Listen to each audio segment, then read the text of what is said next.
Bismillahirrahmanirrahim. Assalamualaikum warahmatullahi wabarakatuh.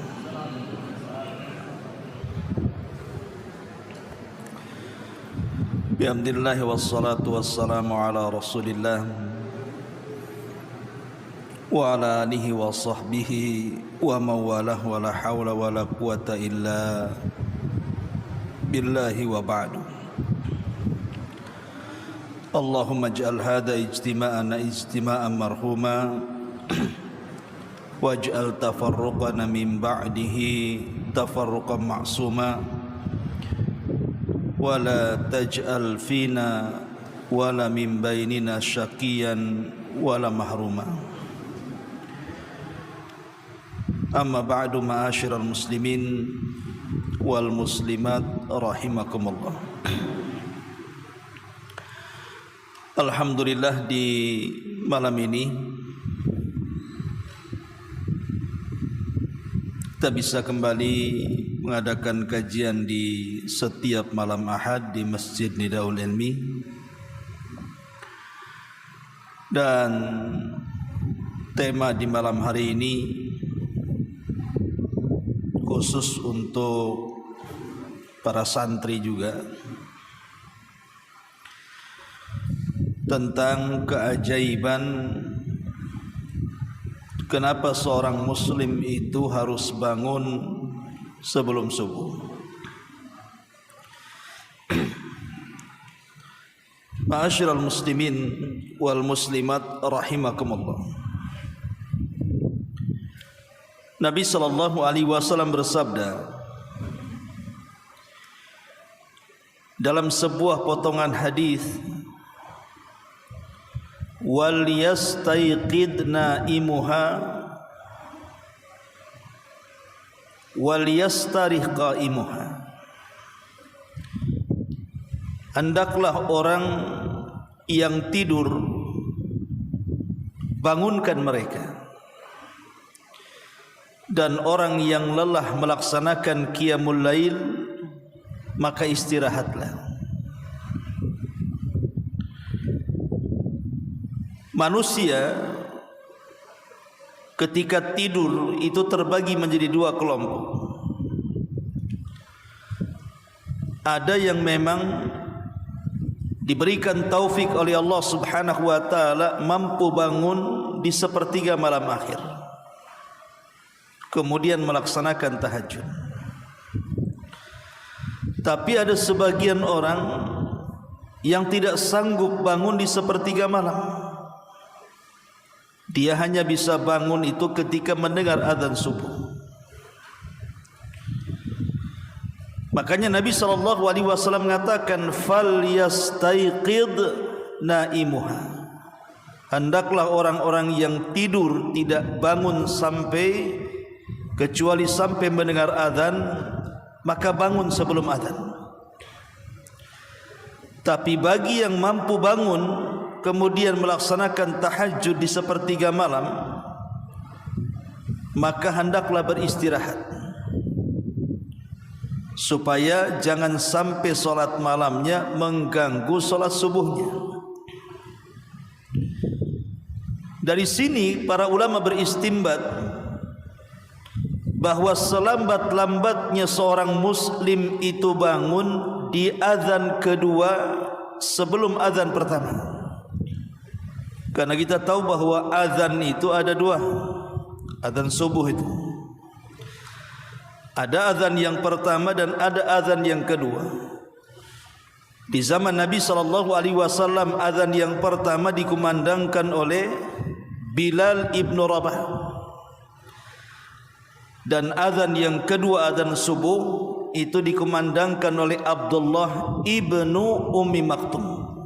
Karena dia buta, tidak melihat fajar, makanya dijadikan muadzin kedua.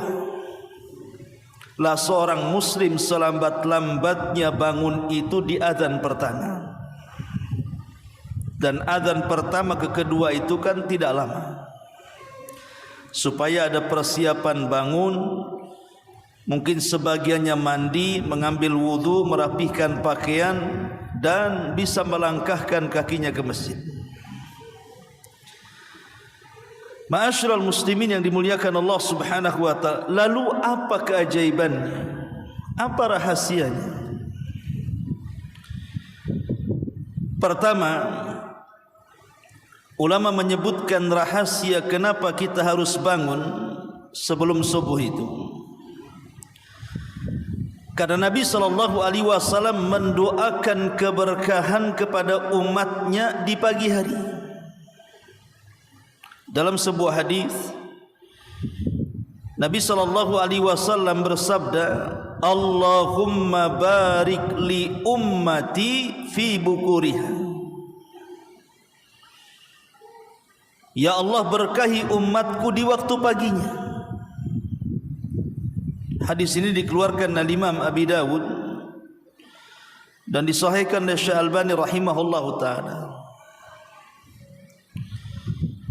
Makanya Nabi SAW apabila mengutus sebuah utusan dalam bentuk sariyah, sariyah itu kalau bahasa kitanya Kopassus, pasukan khusus.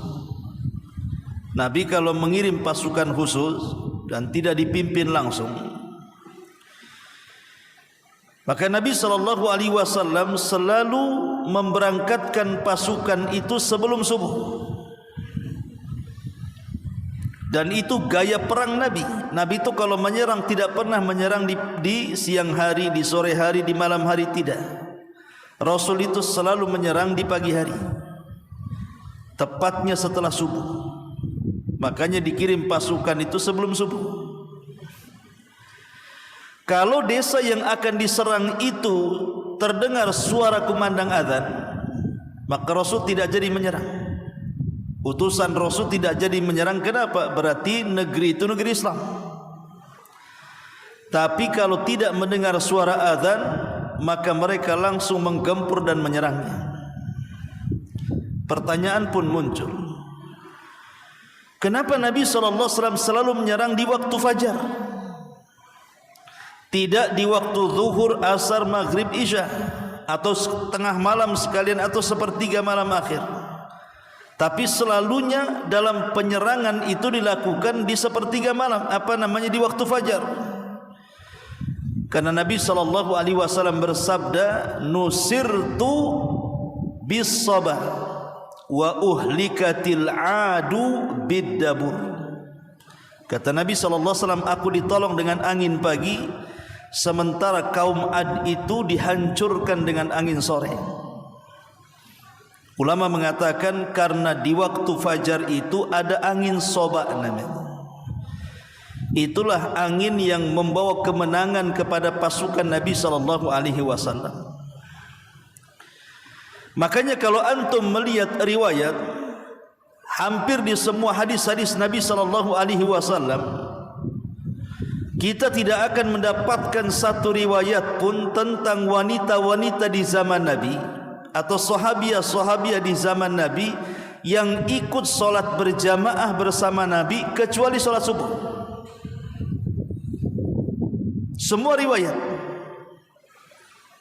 bahwa sahabiah-sahabiah Nabi SAW ketika mereka solat berjamaah di masjid, antum tidak akan mendapatkan satu pun riwayat kecuali di solat subuh. Bukan berarti di solat-solat yang lainnya wanita tidak boleh ke masjid, tidak. Karena Rasul mengatakan la tamna'u ima Allah masajid Allah. Jangan kau larang wanita-wanita masuk ke dalam masjid. Maksud saya, riwayat tentang para wanita di zaman Rasul yang solat berjamaah itu hampir semua bicara tentang solat subuh. Kenapa coba? Karena digunakan oleh mereka untuk riyadhah, untuk berolahraga. Karena waktu itu adalah waktu berkah. Makanya para sahabiah keluar ikut solat bersama Nabi SAW sampai ketika kemudian mereka pulang kondisinya masih gelap, sehingga belum mampu melihat satu dengan yang lainnya karena gelapnya malam. Ma'asyiral muslimin yang dimuliakan Allah Subhanahu wa taala, jadi Kenapa kita sangat dianjurkan bangun sebelum subuh? Karena waktu itu adalah waktu yang diberkahi Allah Subhanahu wa taala. Berdasarkan sabda Nabi sallallahu alaihi wasallam, Allahumma barik li ummati fi bukuriha. Ini yang pertama. Yang kedua, karena waktu itu adalah waktu di mana para malaikat turun dan menyaksikan kita. Makanya Allah Subhanahu wa taala mengatakan, inna Qur'anal fajri kana mashhuda. Sesungguhnya bacaan-bacaan Quran di waktu fajar itu disaksikan para malaikat. Sehingga tidak ada solat yang dipanjangkan bacaannya. Hampir 100 ayat lebih yang selalu dibaca Nabi SAW, kecuali di solat subuh. Rasul sangat menganjurkan di solat subuh itu dipanjangkan ayatnya. Bagi seorang imam yang menjadi imam masjid, khususnya solat subuh, maka panjangkan ayatnya. Karena Rasul terbiasa membaca minimalnya 100 ayat. Saking panjangnya. Kenapa dipanjangkan bacaan Qur'annya? Karena bacaan Qur'an di waktu fajar disaksikan para malaikat. Itulah kenapa kemudian seorang muslim itu harus bangun sebelum subuh, tepat selambat-lambatnya di azan pertama, karena waktu itu para malaikat menyaksikan kita. Kemudian yang ketiga, karena di waktu itu adalah waktu di mana Allah Subhanahu wa taala turun. Sebagaimana Nabi SAW mengatakan, yanzilu rabbuna ila sama'id dunya fi kulli thuluthil lailil akhir wa dhalika kulla lailatin. Faqala man yad'uni fa astajiba lah, wa man yas'aluni fa utih, wa man yastaghfiruni fa aghfir lah. Kata Nabi SAW, yanzilu rabbuna ila sama'id dunya fi kulli thuluthil lailil akhir wa dhalika kulla lailatin. Jadi Allah turun ke langit dunia pada sepertiga malam akhir. Dan sepertiga malam akhir itu ya mulai dari jam 2 sampai subuh. Itu namanya sepertiga malam akhir itu. Disitulah Allah Subhanahu wa taala turun ke langit dunia, dan itu setiap malam. Kemudian Allah Subhanahu wa taala berfirman kepada hamba-hambanya, siapa yang berdoa ku kabulkan, siapa yang minta ku beri, siapa yang minta ampun ku ampuni dosa-dosanya. Lihat bagaimana Allah Subhanahu wa taala mengundang kita sebagai hamba-hambanya untuk berdoa, meminta dan minta ampun. Ini kesempatan bagi kita sebenarnya. Kita diundang setiap malam untuk mengeluhkan apapun keinginan kita kepada Allah Subhanahu wa taala. Tapi sayang, terkadang undangan Allah kepada kita di sepertiga malam akhir itu tidak lebih berharga dibandingkan para pejabat umpamanya. Sering saya contohkan umpamanya, kalau antum ini disuruh oleh Pak Wali, tolong jemput saya jam 3 dini hari sebelum subuh di Bandara Hang Nadim. Kira-kira antum datang jam 3 atau sebelum jam 3? Pasti sebelum jam 3 udah datang tuh. Mobilnya udah dibersihin, pakaiannya pun rapi, pakai wangi-wangi. Dan kalau bisa tidur di bandara tuh, takut ketiduran kan? Ini Pak Wali yang dijemput masalahnya. Lah kalau seandainya kepada manusia seperti itu loh ya, jemputan kepada manusia seperti itu, ini jemputan Allah Subhanahu wa taala loh ya, yang menciptakan kita, yang memberikan rizki kita, yang memberikan kehidupan dan kenikmatan kepada kita. terkadang kita tidak tertarik itu masalahnya. Lah inilah rahasianya kenapa kemudian di sepertiga malam akhir, lah salah satunya adalah waktu sebelum azan itu atau di azan pertama itu kan masih masuk sepertiga malam akhir itu. Itulah rahasia kenapa kemudian kita disuruh bangun sebelum subuh itu. Karena Allah Subhanahu wa taala turun dan menawarkan kekuasaannya, kekuatannya, ampunannya dan seluruh nikmat-nikmatnya ditawarkan kepada kita. Ma'asyiral muslimin wal muslimat rahimani wa rahimakumullah. Ini yang ketiga. Kemudian yang keempat, bahwa orang yang membiasakan bangun sebelum subuh, sesungguhnya dia akan mendapatkan al-wiqayatu minal amrad, penjagaan diri dari berbagai macam penyakit. Jadi orang yang terbiasa bangun di pagi hari sebelum subuh itu badannya sehat.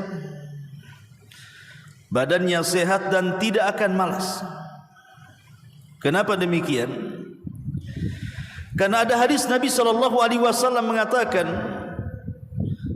yaqidu syaitan ala qafiyati ahadikum idhnama thalathu uqadin.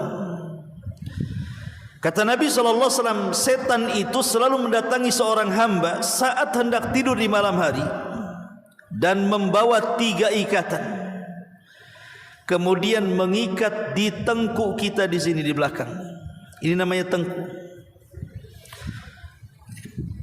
Sebagai faedah, Islam hanya mengenal otak itu cuma 2. Otak depan yang disebut dengan nasiyah dalam bahasa Arabnya ubun-ubun, dan otak belakang yang disebut dengan tengkuk. Beda dengan barat yang membagi otak itu menjadi kiri dan kanan, otak sebelah kanan dan kiri. Kalau kita katakan otak depan dan belakang. Lah otak depan ini tidak bisa dikuasai setan. Ubun-ubun kita ini tidak bisa dikuasai setan. Makanya Nabi SAW dalam doanya, nasiyatim biyadi, ubun-ubun kita itu semua di tangan Allah. Setan tidak bisa merasuki manusia dari ubun-ubunnya, maka setan hanya bisa mengganggu manusia dari tengkuk belakangnya. Itulah yang diikat 3 ikatan oleh setan itu. Setiap setan mengikat tengkuk kita ini di malam hari saat tidur, terutama sudah menjelang-jelang sepertiga malam akhir, mendekati adzan subuh itu, maka dia akan mengatakan di telinganya, nim naumatan tawila, tidur malam masih panjang, padahal sudah mau dekat subuh tuh. Jadi setan membisikkan di telinganya, tidur saja malam masih panjang, tidur saja malam masih panjang. Itulah bisikan-bisikan setan. Terkadang kemudian dikencingi oleh setan kedua telinga kita ini, supaya tidak mendengar adzan subuh. Nabi SAW mengatakan, فَإِذَا اسْتَيْقَظَ, kalau dia terbangun, وَذَكَرَ اللَّهَ, kemudian dia berzikir kepada Allah, حُلَّتْ عُقْدَةٌ, maka satu ikatan akan terurai. Wa in tawaddaa hullat uqdatun, kalau seandainya setelah dia berzikir dia berwudu, maka hilang 2 ikatan. Wa in shalla, kalau dia sampai salat, hullat uqdah, maka terurailah ikatan yang ketiga. Jadi kalau kita bangun tidur sebelum subuh, pertama ikatan setan akan terurai ketika kita berzikir kepada Allah. Karena setelah kita bangun tidur apa doanya? Alhamdulillahilladzi ba'dama amatana wa ilaihin nusyur. Itu namanya zikir ya, doa sebelum setelah tidur. Jangan Allahumma lakasumtu, itu doa mau makan. Kemudian setelah itu berwudu. Kemudian setelah berwudu, kemudian salat, maka 3 ikatan itu akan terurai. apa khasiatnya kata Nabi SAW? Kalau terurai tiga-tiganya, maka di pagi hari dia akan thayyibun nafsi nasyatan kata Rasul. Maka jiwanya akan baik, jiwanya akan tenang, dan dia menjadi orang yang sangat semangat hidup di hari itu. Sebaliknya kata Nabi, kalau seandainya dia tidak bangun, artinya tiga ikatan itu tidak ada yang diurai sama sekali, masih ngikat saja di tengkuk dia, sampai kemudian dia lewat subuh bahkan tidak sholat sama sekali, maka Rasulullah SAW mengatakan jiwanya akan buruk. Khabithun nafsi kaslanan, jiwanya akan buruk dan dia akan menjadi pemalas.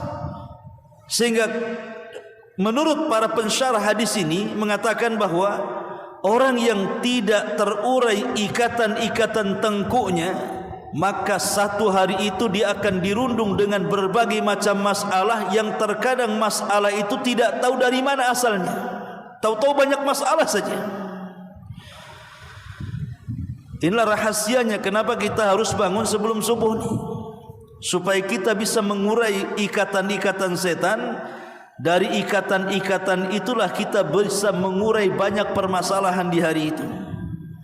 Ini yang keempat, rahasia kenapa kita bangun pagi itu. Kemudian yang kelima, al-hifdhu minasyarr atau al-wiqayatu minasyarr. Bangun sebelum subuh itu penjagaan kita dari setiap keburukan dan bahaya. Nabi SAW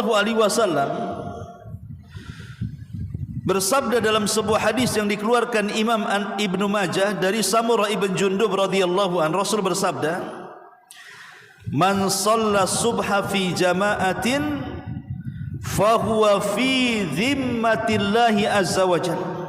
Barang siapa yang salat subuh berjamaah, maka dia berada dalam perlindungan Allah Subhanahu wa taala.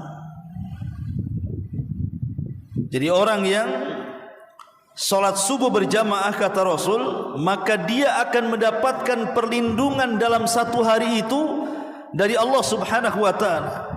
Para pensyarah hadis ini mengatakan bahwa orang yang salat subuh berjamaah, maka satu hari itu tidak akan ada yang mendekati keburukan kepadanya.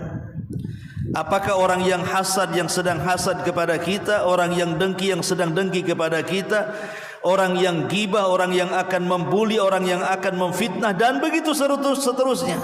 Bahkan ada orang yang menyihir, menyantet dan yang semacamnya. Maka satu hari itu kalau kita sholat subuh berjamaah akan dilindungi Allah Subhanahu wa ta'ala.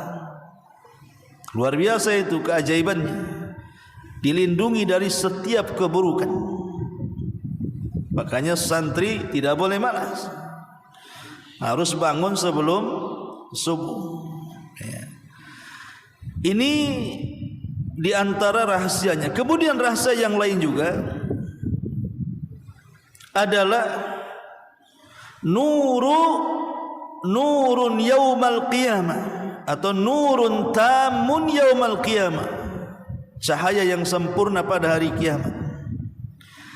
Nabi SAW mengatakan, Basyiril masyaina fi dhulami ilal masajid bin nuri tami yaumal qiyamah. Beri kabar gembira kepada orang-orang yang berjalan menuju masjid di kegelapan malam, bahwa mereka akan mendapatkan cahaya yang sempurna kelak pada hari kiamat.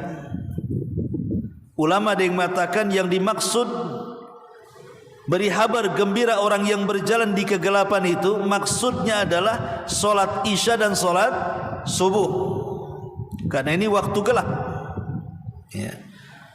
Kalau di zaman dulu kan waktu isya dan waktu subuh kan waktu gelap-gelapnya gitu ya. Karena sekarang sudah ada listrik saja. Coba dipadamkan satu kota Batam ini. Waktu isya itu sudah gelap tuh, karena ada listrik aja makanya nggak gelap. Apalagi subuh kan itu waktu gelap. Jadi isya dan subuh itu Di waktu gelap kita mau berjalan kaki menuju masjid, maka al-jaza min jinsil amal. Namanya sebuah balasan itu ditentukan amalannya. Sebagaimana dia rela berjalan di kegelapan, maka pada hari kiamat akan digantikan dengan cahaya yang sempurna kepada dia. Jadi orang yang selalu berjalan di kegelapan, maksudnya untuk beribadah kepada Allah, maka pada hari kiamat Allah akan gantikan dengan cahaya yang sempurna. Dan ingat, pada hari kiamat cahaya itu teramat sangat dihajatkan manusia. Ini juga di antara rahasianya. Kemudian rahasia yang lainnya adalah seseorang yang bangun sebelum subuh itu adalah sebab di antara sebab akan mendapatkan pahala yang berlipat. Ingat bahwa Allah Subhanahu wa taala setiap hari mengutus para malaikat yang bertugas di malam hari khusus untuk mencatat, dan yang bertugas di siang hari khusus untuk mencatat. Ini bukan raqib atid. Raqib atid lain. Jadi pencatat amal kita itu 4 malaikat. Pertama raqib, yang kedua atid, kemudian yang ketiga namanya malaikat malam, kemudian malaikat siang. Jadi inilah 4 malaikat yang mencatat. Adapun raqib dan atid, dia akan tetap mencatat pada diri kita, kiri dan kanan kita, kebaikan dan keburukan kita semua dicatat. Adapun 2 malaikat yang lainnya juga mencatat, tetapi langsung dilaporkan. Nabi SAW mengatakan, yata'aqabuna fikumul malaikatul laili wa malaikatul nahar, wa yajtami'una fi salatil asri wa salatil fajri. Allah Subhanahu wa taala mengutus 2 malaikat, malaikat siang dan malam. Kemudian mereka berkumpul di 2 salat. Pertama salat fajar subuh, yang kedua salat asar. Maksudnya begini. Jadi saat manusia salat asar berjamaah di masjid, turunlah malaikat malam yang khusus mencatat amalan kebaikan kita. Jadi semalam suntuk malaikat ini mencatat apa saja yang kita lakukan. Mungkin di malam hari kita tahajud, baca Quran, berzikir, berwudu, berdoa, istighfar, dicatat semuanya. Kemudian sampai waktu subuh, ketika manusia sedang sholat subuh, dia naik ke langit. Di waktu yang sama, malaikat yang mencatat di siang hari catatan kebaikan kita turun. Jadi saat malaikat malam naik, malaikat siang turun. Di waktu subuh itu juga. Dan sepanjang siang dia mencatat kebaikan kita. Apakah kita di siang hari ngapain saja? Baca Quran kah, solat sunnah kah, birrul walidain kah, berbuat baikkah kepada manusia, mengambil hal-hal yang bisa mengganggu manusia di jalan, bersilaturahim, sebutkanlah kebaikan, semua dicatat. Kemudian di waktu asar mereka naik bersamaan dengan malaikat yang mencatat di malam hari turun. Makanya 5 waktu solat itu pahalanya beda. Kalau subuh itu mendapatkan 2 catatan, catatan malaikat siang dan catatan malaikat malam. Kalau zuhur hanya 1 catatan, catatan malaikat siang saja. Asar mendapatkan 2 catatan, malaikat siang dan malam. Maghrib hanya 1 catatan saja, malaikat malam. Isya hanya 1 catatan saja, malaikat malam saja. Hanya 2 solat inilah yang mendapatkan 2 catatan. Makanya kenapa Nabi SAW mengatakan, man hafadha ala baradaini dakhalal jannah. Barang siapa yang menjaga 2 solat barad, maka akan dijamin masuk surga. Maksudnya 2 solat barad, maksudnya adalah solat fajar dan solat asar. Itulah yang disebut dengan solat wusta bahasa Qurannya. Ma'asyiral muslimin yang dimuliakan Allah Subhanahu wa taala. Kemudian juga rahasianya, adalah ini yang paling besar dari semua rahasia. Kita akan diberikan hadiah senantiasa memandang wajah Allah kelak di surga. Satu hari Nabi SAW berkumpul dengan para sahabatnya. Kebetulan waktu itu terjadi bulan purnama, terang-terangnya. Tanggal 15 lah kan terang-terangnya purnama itu. Jadi Nabi SAW mengatakan kepada para sahabat, lihat bulan itu, kata Rasul. Maka semua para sahabat melihat ke atas. Kemudian Nabi mengatakan, innakum satarawna rabbakum kama tarawna al-qamara lailata badri tamami. Sungguh kalian kelak akan melihat Rabb kalian seperti melihat bulan purnama di atas. La tudhamuna li ru'yatihi syai'a. Kalian tidak akan berdesak-desakan. Sebagaimana kita melihat bulan kan enggak berdesak-desakan kan, cuma nengok saja. Mau berdesakan di mana? Lain kalau nengok layar tancap dulu zaman baheula kan.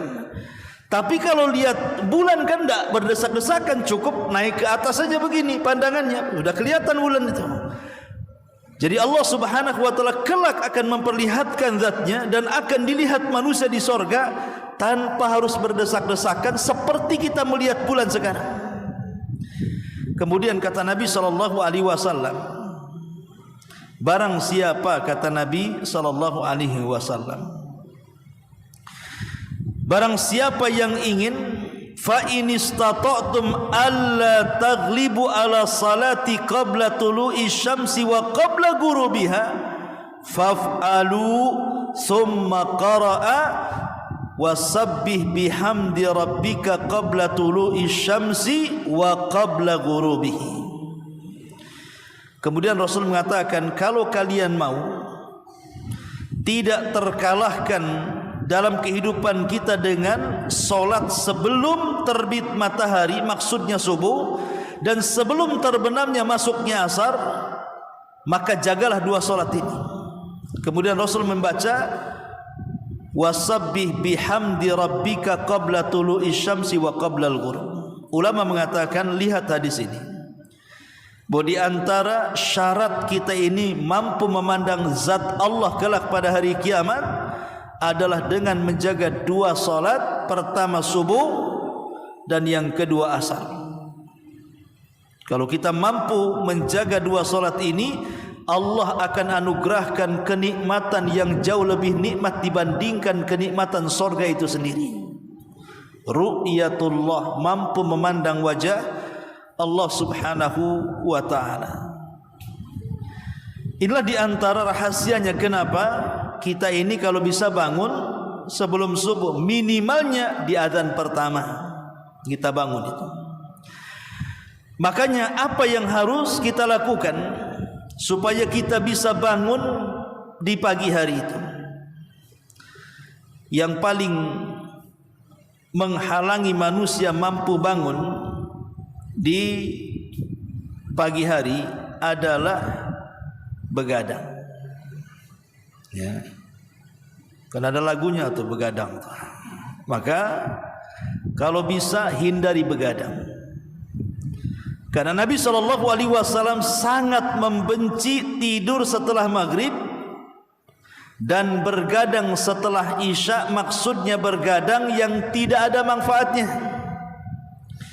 Kalau ada manfaatnya seperti pengajian seperti ini ya nggak ada masalah. Atau ngobrol urusan bisnis yang jelas manfaatnya duniawi. Loh kalau ndak ada manfaatnya, istilahnya jagongan sana sini ngalor ngidul ngetan ngulon gak jelas kayak gitu. Buat apa ngabisin waktu? Makanya kenapa para ulama sampai mengatakan di antara waktu syaitan, di mana syaitan itu bermain-main dengan kita adalah selepas isya. Itu waktu syaitan tuh. Selepas isya itu waktu syaitan. Karena setan akan bermain-main dengan kita. Dibuatnya kita kuliner di malam hari, makan sana, makan sini, pulang jam 12, tidur jam 2. Kira-kira subuhnya bangun enggak? Walaupun bangun dah kayak orang meraba-raba tuh, kayak orang linglung, karena kurang tidur kan. Akhirnya terganggu salatnya. Makanya khusus para talabatul ilmi, kalau bisa, kalau tidak ada manfaat di malam hari, ba'da isya itu kalau tidak murojaah ngapal Quran, tidur, supaya sepertiga malam akhir itu bangun, minimalnya azan pertama bangun. Kenapa? Karena bahayanya orang begadang tanpa ada faedah itu, pertama menyelisih sunnah, menyelisih sunnah Nabi SAW. Karena Nabi SAW sangat membenci tidur setelah maghrib dan bergadang setelah isya yang tidak ada manfaatnya. Yang kedua, begadang ini salah satu sebab terkadang seseorang terlewatkan solat subuh berjamaah, atau terkadang terlewatkan solat subuh tepat waktu. Biasanya jam 6 baru bangun, baru kepo dia kan, Allah lah sudah jam 6 nih, cemana kan, sibuk akhirnya kan, karena begadang malamnya. Atau dia tidak pernah mengambil hikmah kenapa Allah Subhanahu wa taala menjadikan malam, kenapa Allah menjadikan siang. Ini kan kuasa Allah kan. Kenapa Allah buat malam itu sedemikian rupa, agak gelap, tidak dimunculkan matahari tapi dimunculkan bulan, cahayanya pun tidak membuat menyengat, kemudian cenderung dingin hawanya, supaya kita istirahat. Coba malah siang-siang sengaja Allah buat panas, coba, supaya kita jangan tidur di siang hari. Dibuatnya panas, dibuatnya darah kita mendidih sehingga kita bisa bekerja. Sebab kalau seandainya malam terus tidak ada siangnya, kapan orang bekerja? Atau sebaliknya tidak ada malamnya siang terus, kapan istirahatnya? Rusak badan kita. Lah supaya tidak rusak badan kita, Allah buat dua waktu. Ada malam tempat istirahat, maksudnya tempat tidur, siang tempat beraktivitas. Makanya ketika Allah Subhanahu wa taala bersumpah dengan malam itu, Allah mengatakan wal laili id adbar, wal laili id adbar. Dalam ayat yang lain wal laili idza asfar. Allah mengatakan dan demi malam, idza, apabila menjadi gelap, dan demi malam ketika menghilang, maksudnya berubah menjadi siang. Satu menggunakan fathah, satu menggunakan sukun di sini. Ketika Allah Subhanahu wa taala menyebutkan malam menggunakan idza, di situ ada fathah. Idza, fathah. Ketika Allah menyebutkan perpindahan malam ke siang menggunakan id, menggunakan sukun, menggunakan terbalik. Ketika Allah menyebutkan malam, Allah menyebutkan dengan kalimat sukun, dan ketika Allah Subhanahu wa taala menyebutkan perpindahan malam ke siang menggunakan harokat fathah, id dan idza, id adbar. Kenapa? Karena malam itu sukun. Sukun itu apa artinya? Tenang. Sukun itu tenang. Kenapa ketika menyebutkan siang menggunakan harokat fathah? Yang namanya harokat itu bergerak. Secara bahasa saja Al-Quran sudah mengatur itu, bahwa malam itu memang untuk sukun, untuk supaya kita tenang bisa tidur. Kemudian siang dibuat harokat. Tapi ada yang membalikkan, siang pula sukun, malam pula harokat. Kan ada tuh, terutama pengantin baru ya, malam harokat ya, siang yang sukun ya. Kadang-kadang pengantin baru ini subuh pula lewat kan gitu.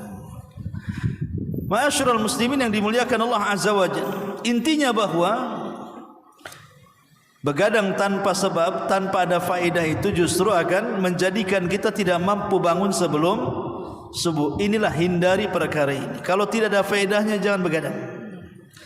Kecuali ada faedahnya, rapat ini, rapat itu, pokoknya ada faedah dunia akhirat tidak ada masalah. Kalau tidak ada faedahnya maka sebaiknya tidur. supaya menjaga kesehatan kita. Wallahu a'lam bishawab. Ini diantara nasihat untuk para talabatul ilmi tentang rahasia di balik kenapa kita harus bangun sebelum